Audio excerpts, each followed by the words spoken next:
we like a day and a half removed for 321, and it might just got worse for Tom Aspinall. But hey, it's your boy DHP, the realest and baddest MMA podcaster in the world, and welcome into the weekend recap, another installment.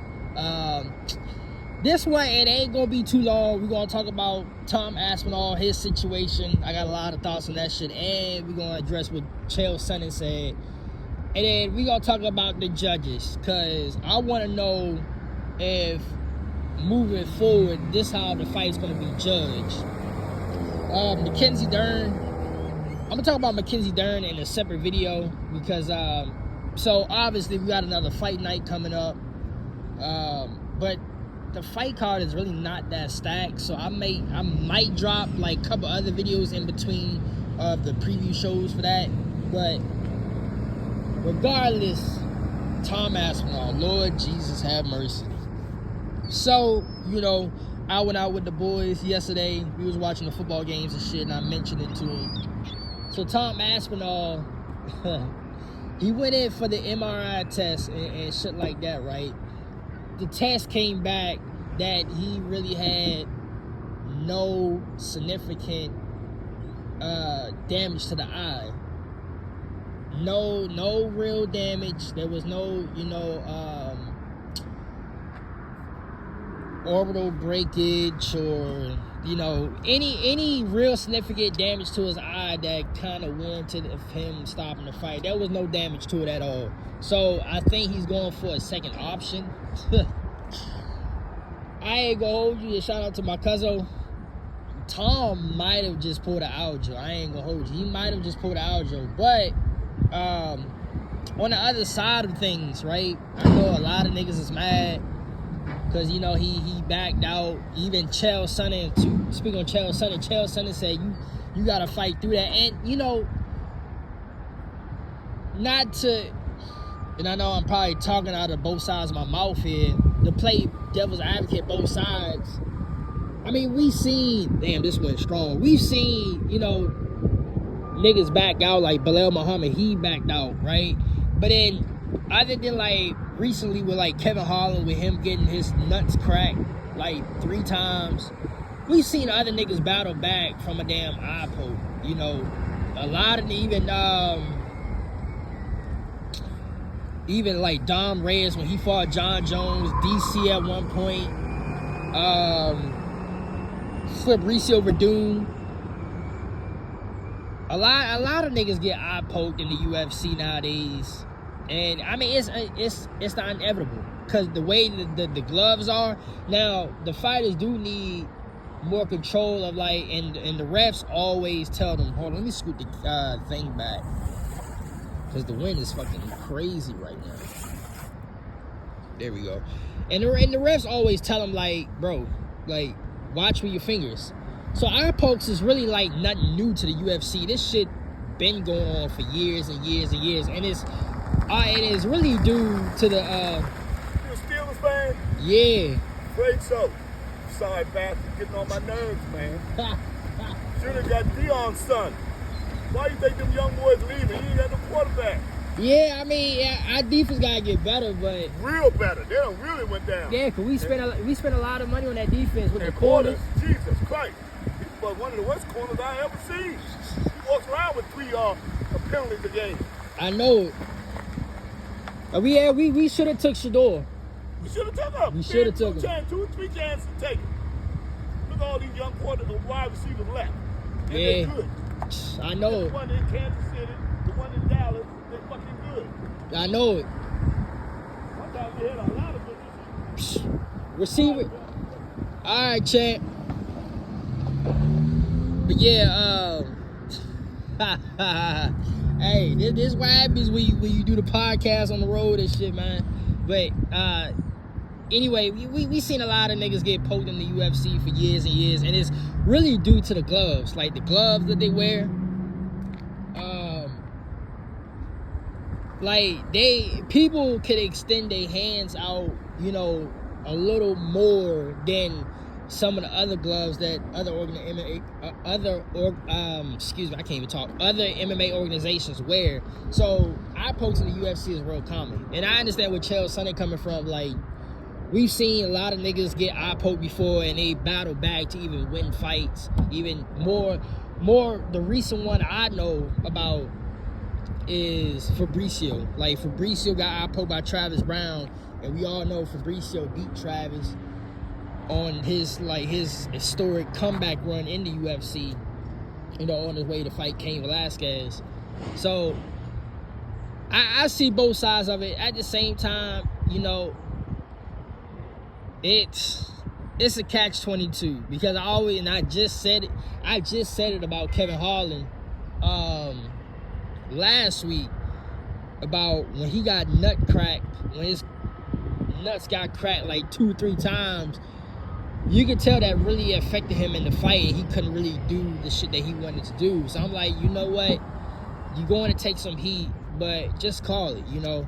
So it would be very hypocritical of me to even say that, you know, Tom Aspinall, he a pussy and all this other shit.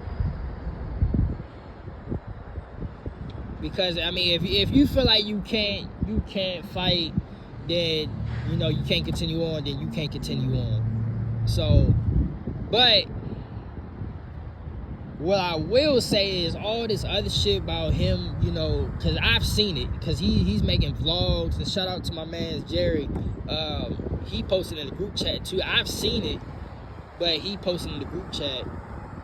So now Tom is like making vlogs and shit out of it. That, I don't fuck with that, because now you trying to make a whole scene out of it and make it much more, you trying to justify, you know, pulling out and shit like that.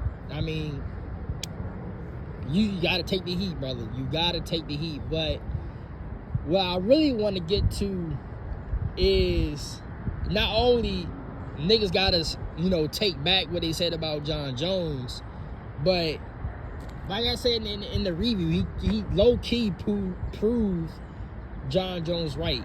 Like, this whole lead up in the big picture aspect way, this whole lead up to 321 and 321, it really surrounded John Jones. Because, and shout out to Matt Brown, I mentioned this on the review show, Matt Brown said that Tom could not have any miscues or any, basically he had to dominate Cyril Gahn like he did the rest of these niggas, because any slip up, then you low-key proving John right. Like, Tom is not this unforeseen guy that we haven't seen before, and he's the huge threat to John Jones. Now, stylistically, y'all know how this go in MMA. Stylistically, Tom could still beat John just because of the speed advantage and where John at in his career now. Like, prime John Jones would have beat Tom Aspinall. But John in his current state, even though he's still that nigga, his speed is starting to decline some because he's getting older. And that's naturally happens in sports evolution. As you get older, you probably can still get away with a lot of shit due to how skillful you are and your IQ level, but your peak athletic performance starts to decline as you age.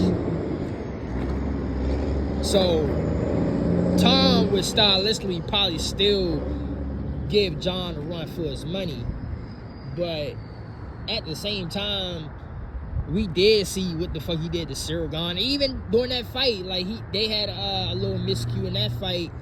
I've seen it.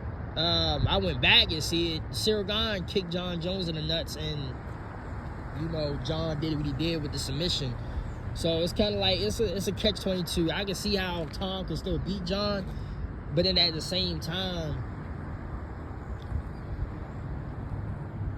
John might actually beat Tom Aspinall because we just seen chinks in his armor now, you know, and even, you know, can't really do it because MMA logic really don't work like that. But how John was able to, you know, destroy Cyril Gahn, he can take that same approach to Tom Aspinall and just pick him apart, you know.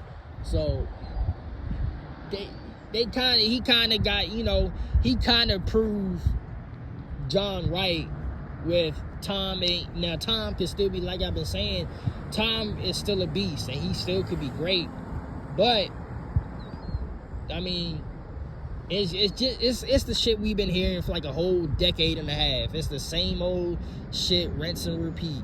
somebody new come along that's a huge threat, and they turn out to be, not on John's level. So it is what it is. Do we even really want that fight at this point? Because they're going to run it, and I told my mans, they're going to run the rematch back because it's a no contest.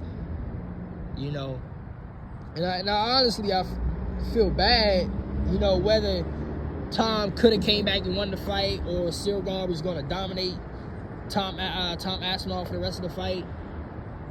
It's unfortunate because I feel like us, the fans, got robbed of what potentially could have been a great heavyweight fight with all this controversy. So, to segue into my next topic with this, dealing with this, do we really want the Jon Jones fight at this point?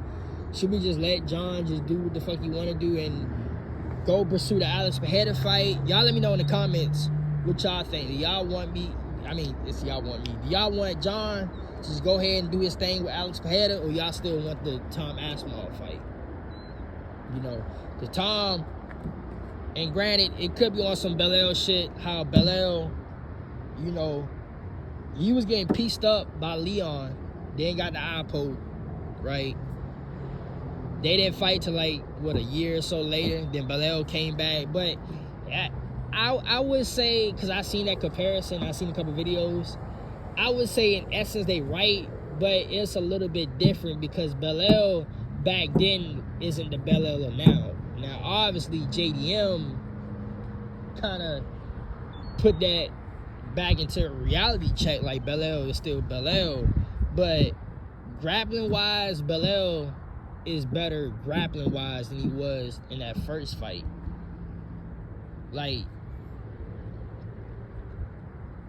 I'm pretty sure if he stood up with Leon, like how he did with JDM, Leon would probably beat Belair. That Belair only chance to beat Leon was to grapple the shit out of him. We seen it with Sean Brady. Sean Brady did what he did to Leon, and he smoked him on the ground. I don't think, even though Leon is starting to come out of his prime for real, and we're starting to see a lot of chinks in his armor, Leon is still that nigga when it comes to striking. So that situation is kind of different. Back to Tom Aspinall. Tom Aspinall, when they do this rematch, Tom Aspinall could come back in the rematch and actually smoke Cyril Gane. But after what we seen in that first round, stylistically, it's hard to say that.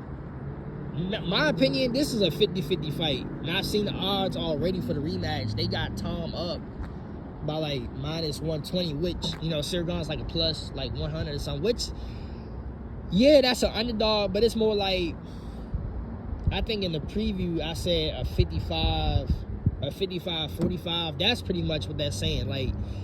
It's a 55-45, and it could be a 50-50 pick and fight. That's basically what that shit's saying. But, yeah, y'all let me know. Do we need Tom Aspinall and Jon Jones? Or Tom got to handle business in heavyweight and just, we got to let Jon Jones just do what he do and just go after these legacy fights. But it ain't getting better for Tom.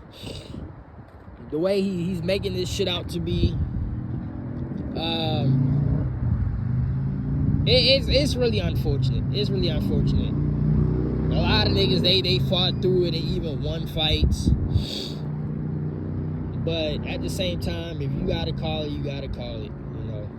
I know I was even confused, and I wasn't even really mad. I was more laughing at the fact that everybody shitted on Jon Jones for not taking the fight with Tom, and then the whole time Jon is low-key proven right about this whole situation. So that I'm in the camp of me laughing at the situation more than actually being mad. I know a lot of people is actually mad and upset about this, but it is what it is. But Tom, obviously it's gonna be Cyril Gane the rematch. Now what did that mean for Volkov? Because Volkov got the controversial decision, and we're gonna segue into the to my second topic of the video, the judges. With that controversial decision with Volkov and Almeida, and also Mackenzie Dern and Janorba, is the judges from here on out, is it going to be like state to state, city to city, event to event, where judging is going to go back to like 1 week we get good judging, the next week we get bad judging, or moving forward this is going to be a consistent basis? Because this is how it should be.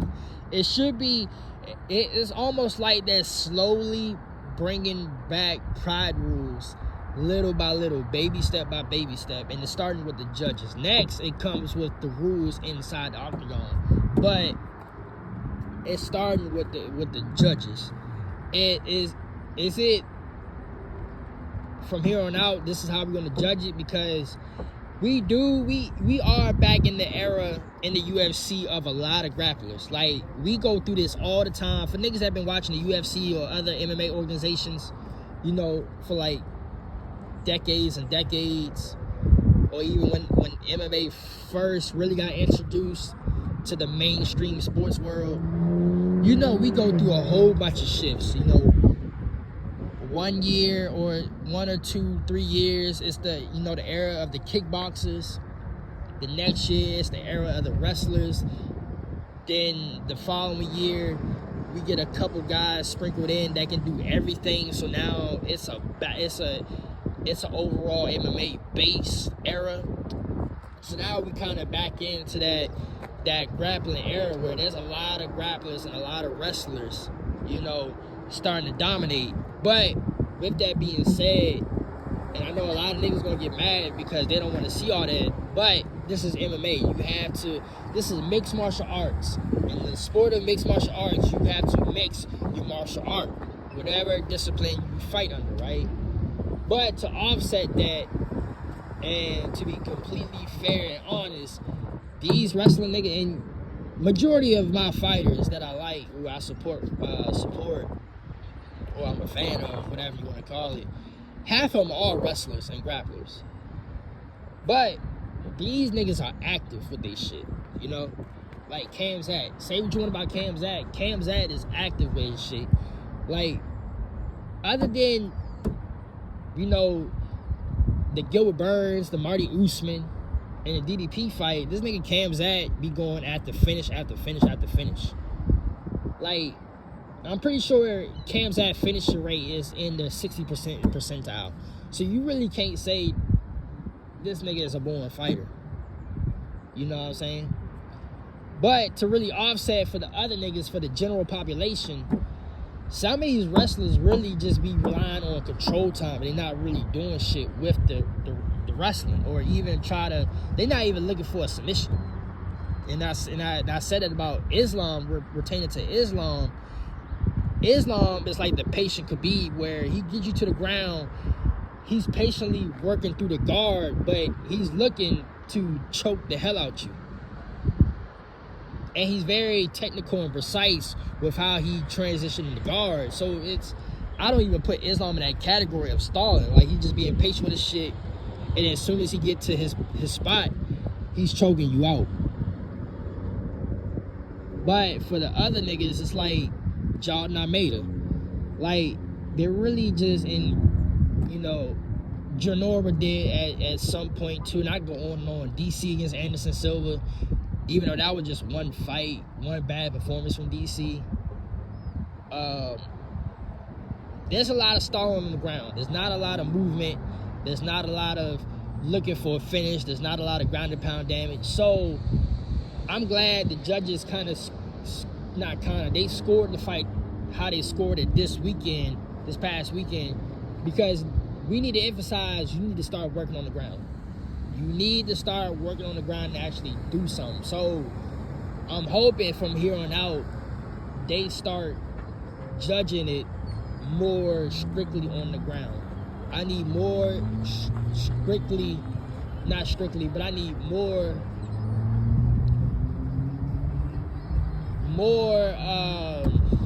damn, I can't even get the word out. More strict and direct. I'm gonna say that. More strict and direct on how the fights is gonna be scored on the ground. You need to do damage and you need to look, at least, even if you can't get the finish, at least look for the finish. You know, just get active, pretty much. And a long way of saying it, just get active. Don't just, you know, just stay in the guard, do a little couple pity pat shots, and then, you know, put your head back down on their fucking chest and just relying on control time. None of that shit no more. So I'm hoping from here on out, and I probably know they're not going to stay consistent with it due to every state or every city that we go in, there's a whole bunch of different rules and regulations. Like the knee on the ground shit, like some states have, like some athletic commissions in that state have adopted that rule, and some of them still haven't. So I forgot which one. I think like New York got that rule in their athletic commission, and I think when we go to Vegas, they don't have that rule yet. So, you know, I'm already knowing it's probably still gonna be inconsistent depending on where we go, but hopefully they come to their senses as a committee to be as one. So, yeah, man, this was ain't really too much, MMA industry news, more so what the fuck happened in the fights with Tom this past weekend. All the other shit that I missed on that I didn't talk about in this video today, I'm probably gonna speak on it in a different video, like through like the next 2 weeks. Like I said, like the next 2 months, like November and especially December, cause that's when I'm leaving to go on a trip for a personal matter. My production may slow down some. I'm still gonna produce a lot of the videos for the main content shit, like the 322 preview shows and the review show. I'm still gonna do that shit. It's just all the other shit, like some of the videos I'm gonna produce for this week, all that shit might stop, like majority of those type of videos might stop until January. But anyway, I don't want to hold y'all up too long. Y'all like, share, subscribe, all that good shit, comment. Yeah, Tom Aspinall, get your shit together, brother, cause we gotta do it again. Gotta do it again, brother. But yeah, man, till my next video, holla at y'all niggas later, man.